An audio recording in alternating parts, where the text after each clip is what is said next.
Hey there, folks. Today, I'm going to be responding to a question from one of the gold members in training group. I think I'll sling this video over to YouTube as well, but I'm not going to reveal the guy's name, but it's a pretty good question and it's something applicable to the group. So I'll do a video and stick it in the whole group. And like I said, port it to YouTube. All right. Here's the initial question. Now, there's some back and forth later, some stuff I'll bring up, but I want to read this guy's question. Hey guys, I saw Ben's video on peaking and it got me thinking about scheduling my match, timeline, competition season, and off season. Up until now, I've been registering for any matches available, but I'm going to be more intentional. I'm interested in competing at the highest level, but I think I need some help figuring out what matches are even worth attending, how many a month, largest matches of the year, etc. I'm in Florida for context. Appreciate any feedback or if you could refer me to any relevant video. Okay.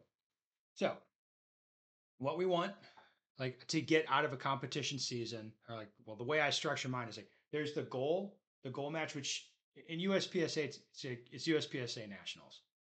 Like, if you're going to win any match in USPSA, that is the one you want to win. That is the I mean that'll do the most for you, like whatever that means to you. Like that'd be what I'd center things around. Now, each area has an area match. States typically have state or section matches. Uh, those are good too, and I would shoot those as well. But the point of shooting those, in a sense, is to warm up, get ready for, and understand what you have to do at USPSA Nationals. Which is fundamentally the same sort of thing. It's just everybody shows up to that one. Okay, and then of course the off season time. That's when you uh, I wouldn't say necessarily rest, but you just shift your focus in terms of areas to other things. So ideally in your competition season, you go and you get exposure to a match. Could be a club match, state match, whatever. You just do a match, get exposed to it, get some feedback on yourself from it. How am I doing? How's everything going? Then you get some time, like days, weeks, months, whatever, probably in the weeks is better. But you get some time then to implement whatever you learned from that match and continue with your training program, get back into training a little bit, and then you test yourself again in another match. For me, for my preference, that works best. About one match a month is what I would look to do, right? Because again, that's giving me time.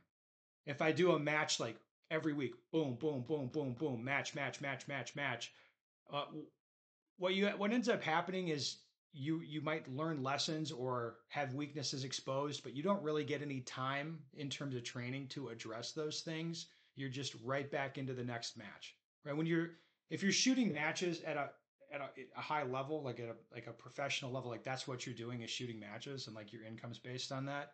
Like having that many matches back to back, there's all this like logistical nonsense that's sucking up time, travel, like making sure you're looking after your equipment, which you have to look.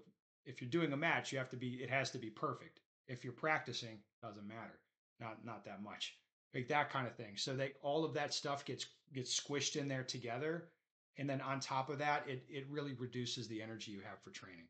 So I would pick a match schedule that's about a match a month. um, and then the other thing I'd say about that is if you have, like, let's say your club has like a Tuesday night match, that's like a fun match, like a fun thing, or more of a social thing for you. It's like two or three stages, not super serious, that kind of thing. In my head, I would not count that as a match. I would just like I'm going to this for fun. It's not training. I mean, I'm just going to shoot it for fun. Um, so you could shoot more stuff socially or whatever, but like I would be very clear in my own head, like what is a match that I'm actually like hey, I'm really serious about this, and it's like I'm gonna go to this other match over here, like on the night the weeknight match or whatever, like with my friends, like that's all right. I mean, I'm not gonna take it super seriously. That's kind of a just for fun thing. Could do that. Um, Another thing to think about over the course of your season, like you can have two elements that people typically have problems with: money and time, which is obvious. Like those are the two things. But what ends up happening is if you have a lot of one, you typically don't have much of the other. If you're high income earners tend to be pretty busy. Um, People that aren't tend to have more free time, so they can use the time to solve problems rather than having to use money, and they just have to be smarter about the money. It doesn't really matter. Like it doesn't really matter too much. if you have a shit ton of money or whatever, that's not super helpful. You just want to plan and be diligent with the money that you do have.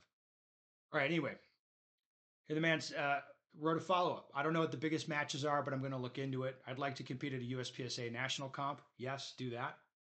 And the largest state comp. I don't know about largest with the states. Just shoot the stuff that's easy to get to for you or conveniently timed. Like I would make the season like work the way I want as far as timeline. So what I mean by that is I would fly to a match. It's like maybe it's a little more difficult to get to, and I have to fly to it, and it's kind of a weird match to go to. But the timing is what I want.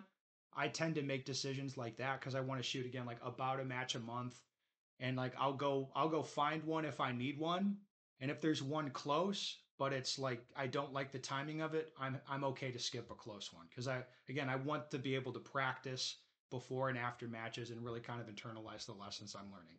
I want to make the schedule my bitch and not be the schedule's bitch in a sense. Okay. Next statement here. I don't really have a budget set for now. Any extra money I just pour into ammo. I can probably shoot between 2,000-3,000 rounds a month, travel to matches as needed, etc. The only limitation is working 9 to 5s. Okay. So what I would say about the ammo thing, like the financial piece of it, I would think about it in terms of not like I want to pour everything I've got into this right now this year. I wouldn't think about it like that because you're setting yourself up for disappointment. It's going to be a rough year.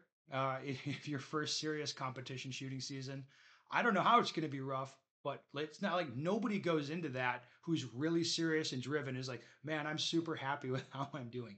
Typically people like there's a lot of frustrations that are going to happen when you're shooting competitively, and when you're like all in psychologically to it is like it tends to put off a lot of people. Like people can be like lose a lot of motivation when they perceive that they put a lot in that year and they didn't get what they want out of it. Then it tends to demoralize them after that. So you just don't want to even be in that situation. I wouldn't be in the headspace where it's like I'll just put all my money into ammo. And the fact is, if you have 20, 30,000 rounds to shoot over the course of a year, that's pretty good for a high level competitive shooter. Most of the guys that aren't training super hard or trying to get a lot better or whatever, there's a lot of guys that are super squad level that shoot about that amount, 20, 30,000 rounds a year. You can get very good with that. But if you put all in, like all the money goes in there, and now I get 60,000 rounds instead of 30, um, that might like make you feel good when you're doing. You're like, oh, I'm going to get like twice as good. But the reality is, you probably won't. There is obviously a diminishing benefit from shooting more and more ammo, especially once you get past like if you're able to on a pretty regular basis, you can go shoot 200 or 300 rounds with your handgun like that's enough live fire exposure for most people that they're going to improve pretty fast. If you double the round count from there, again, it doesn't tend to help that much in the end. So like don't even be in that situation where you put all the money into ammo because that's a good way to get demoralized. Save some money. Just save some and just like hey maybe you'll want to switch guns after this season. I don't know. Maybe you'll want to like go on vacation that's not shooting really. I don't know.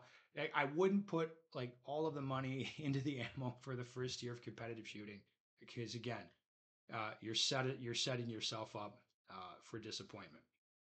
Like I said, a good way to think about this is pick a schedule and an investment that you'd be comfortable doing for 5 years, not just for 1 year. And I think at the end of year one, you'll be in a lot better place. Ideally, you're scheduled so that it's not even like, hey, am I doing enough practice?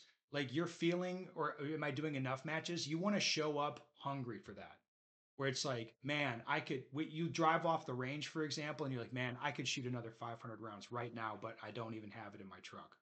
That's actually a pretty good headspace to leave the range with because it's going to keep you hungry and keep you motivated and keep you coming back.